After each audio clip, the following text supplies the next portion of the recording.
What if the king of rock and roll, in a moment of icy detachment, looked the love of his life straight in the eye and told her to find someone else? Imagine the heartbreak, the disbelief, the silence that followed. This isn't your typical tale of glitz and glamour. This was the night whispers turned to wounds, and a marriage hit its most fragile breaking point. Something was said behind closed doors that changed everything for Priscilla, and you won't believe what it was. In the early days, their love story seemed like something out of a Hollywood script. Glamorous, untouchable, almost mythic. But behind the closed doors of Graceland, that glittering image slowly began to crack. As the years of marriage passed, the warmth between Elvis and Priscilla began to cool. It wasn't an explosive fallout or a dramatic showdown. No, this was something subtler, sadder, the kind of quiet unraveling that happens when two people stop truly seeing each other. The king was often surrounded by fans, lights, and music, but in his own home, an emotional distance started to take root, and it only grew wider with time. While Elvis was off chasing the roar of the crowd, Priscilla was often left alone in the stillness. He would disappear for weeks, lost in tours and Vegas residencies, leaving her to raise their daughter and face the empty spaces where love used to live. The house felt colder without him, the nights longer. Priscilla wasn't just missing her husband, she was losing her partner, her sense of place in his whirlwind world.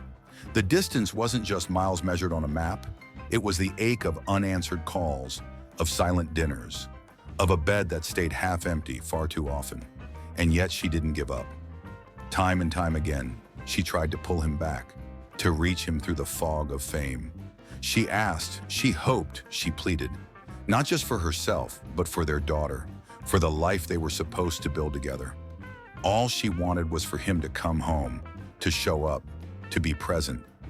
She wasn't asking for miracles, just moments. Something real, something rooted in the love they once shared.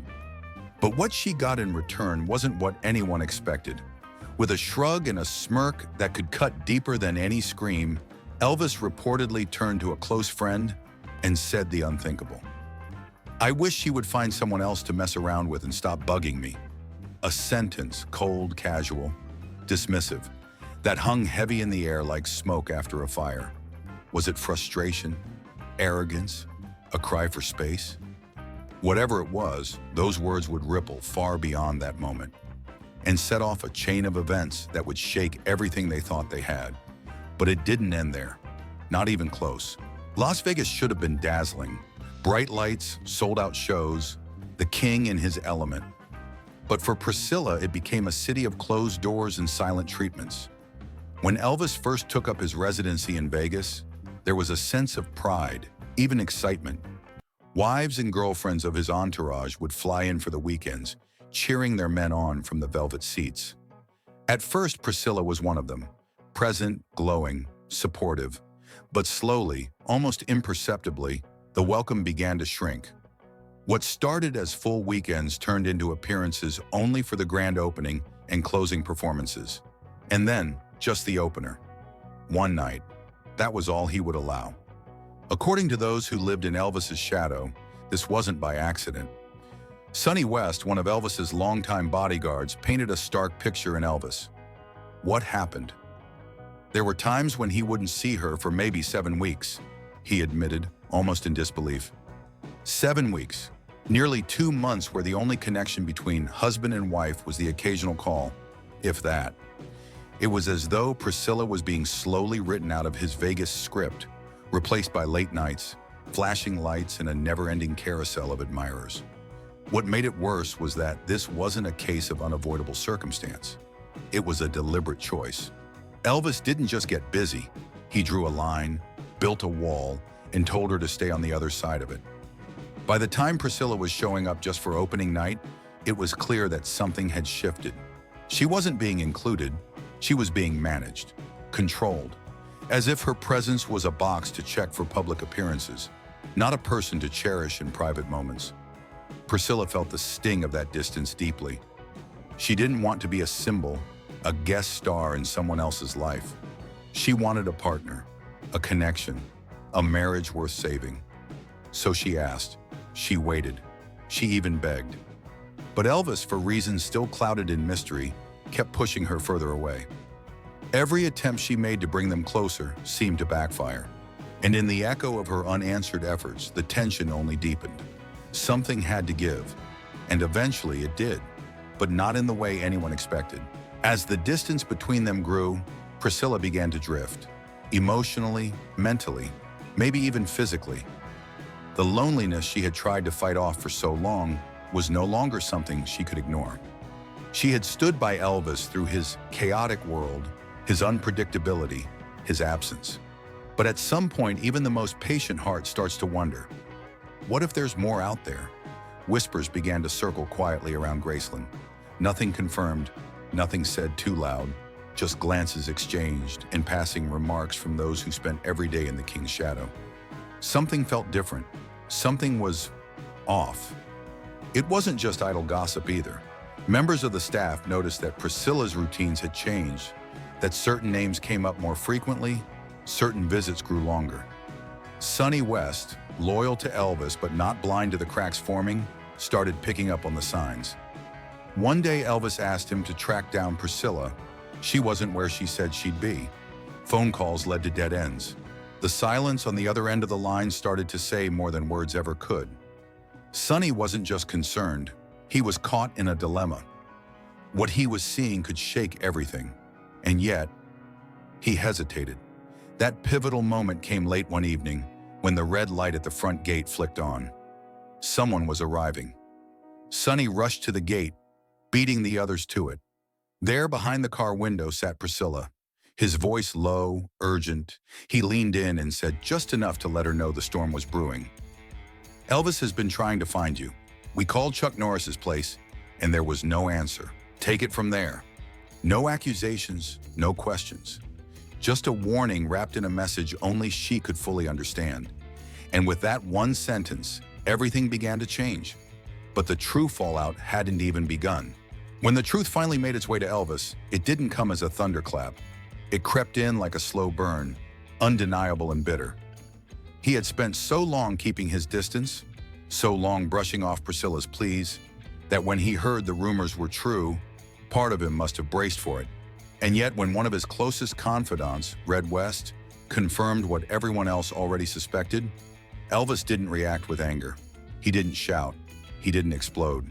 Instead, he sat there, quiet for a moment, and let out just 6 words that cut deeper than any scream. Not that way, man. Not that way. Those words weren't just disappointment.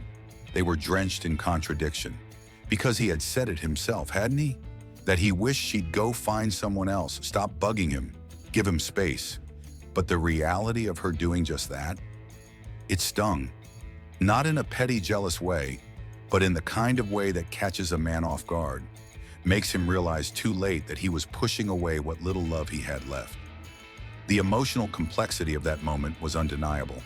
Elvis, who had always called the shots, suddenly found himself on the wrong side of his own game. What he thought he wanted turned out to be the last thing he could handle. There's something tragically ironic about getting exactly what you asked for, only to realize it's the one thing you never actually wanted. And for Elvis, that realization hit hard. In the glow of the stage lights and the noise of 1,000 adoring fans, he never expected to feel truly alone. But now, faced with a truth he never prepared for, that loneliness became something else entirely. Something real, something personal. It wasn't just a broken promise or a straying heart. It was a mirror held up to a man who had spent so long looking away. And what he saw there? That was the heartbreak no one talks about.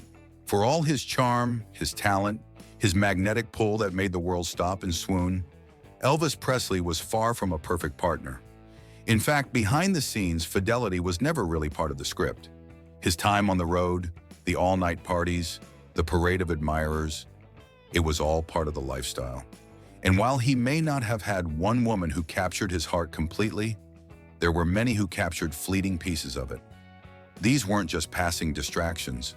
They were habits, patterns, a part of the way he navigated his fame. And yet when the tables turned and the hurt came from the other side, his pain was raw, real, and deeply hypocritical. Priscilla, for her part, never tried to paint things prettier than they were. She spoke candidly in later years, not with bitterness, but with the kind of quiet strength that comes from surviving a love that didn't love her back the way it should have. Fame, she said, was always a third party in their marriage, lurking in every corner, inflating expectations, distorting reality. He wasn't faithful, she admitted in one interview.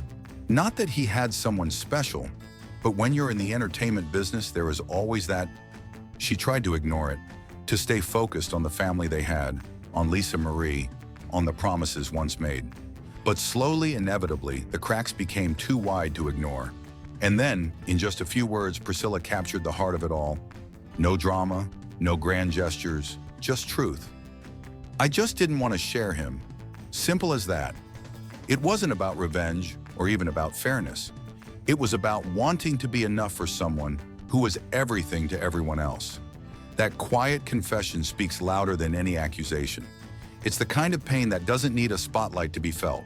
And in that simple, heartfelt sentence, we see not just the collapse of a marriage, but the ache of a woman who loved deeply and realized she couldn't keep doing it alone. It all circles back to that one chilling moment. Elvis, in a haze of frustration or maybe bravado, tossing out the line that would echo longer than he could have imagined. I wish she'd find someone else to mess around with.